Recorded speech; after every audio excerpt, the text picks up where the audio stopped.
Rise and shine, it's propaganda time, even though it's almost 9 p.m. Oh my god, it's Narari and his bullshit propaganda. He's so annoying. Let's just skip over his thing. Come on, come on, come on. So there was 3 Muslim students that were killed by this crazy atheist, militant, white guy. And it's sad to see those kids die at such a young age. Then we finally hear from the Muslim community talking about Muslim lives matter and Muslims are being persecuted, Islamophobia is on. So you Muslims are talking about people are Islamophobic against you? Relax, you have it better in this country than you do in your own country, in any other Muslim country. The only time you hear from the Muslim community is when they're playing the victim, when they're complaining about Islamophobia, when somebody draws a picture of the Prophet Muhammad. They go into uproar. Then we see groups like ISIS beheading people on national TV, quoting the Quran. We hear Muslims saying, oh, that's not Islamic. They're not Muslims. And then you hear this punk dumb liberals and some Muslims come out and say, well, Christians have extremists too. You guys had the Crusades over 500 years ago, but yeah, you guys are... That argument is illogical. Think about it. When a Christian goes around killing, he's contradicting what Jesus taught.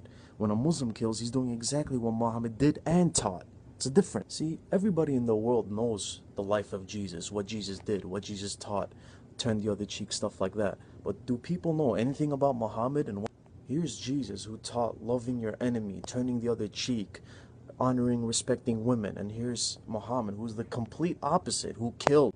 Everybody knows the life of Jesus. But do you guys even know the life of Muhammad? What he did? Nobody knows, right? Why? Why do people never ask about Muhammad? The fact that he beheaded 600 Jews, the Jews of Banu Qurayza, just because they refused to believe him as a prophet, and he took their women as sex slaves. The fact that he married a 6-year-old and had sex with her when she was 9, Aisha. What do you call a 50-year-old man that has sex with a little kid?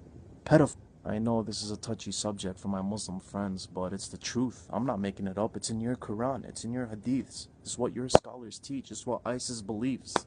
I honestly feel bad for Muslims. Most Muslims are good people. I understand that. But how do you defend a man like Muhammad and what he did? You can't. It's illogical. Then we have this punk bitch Obama, sorry I'm trying to cut down on swearing, talking about ISIS is not Islamic. Their name is Islamic. Served in the U.S. Army. Since September, he's been battling ISIS terrorists with the words, Christ is Lord, inscribed in his vest. Were pushed out of Shangal city and up the mountain. They beheaded hundreds of Yazidi men and took their wives and their sisters and their children. You hear that? What they did? They beheaded the men and took their wives. Just like what Muhammad did to the Jews of Banu Qurayza. It has nothing to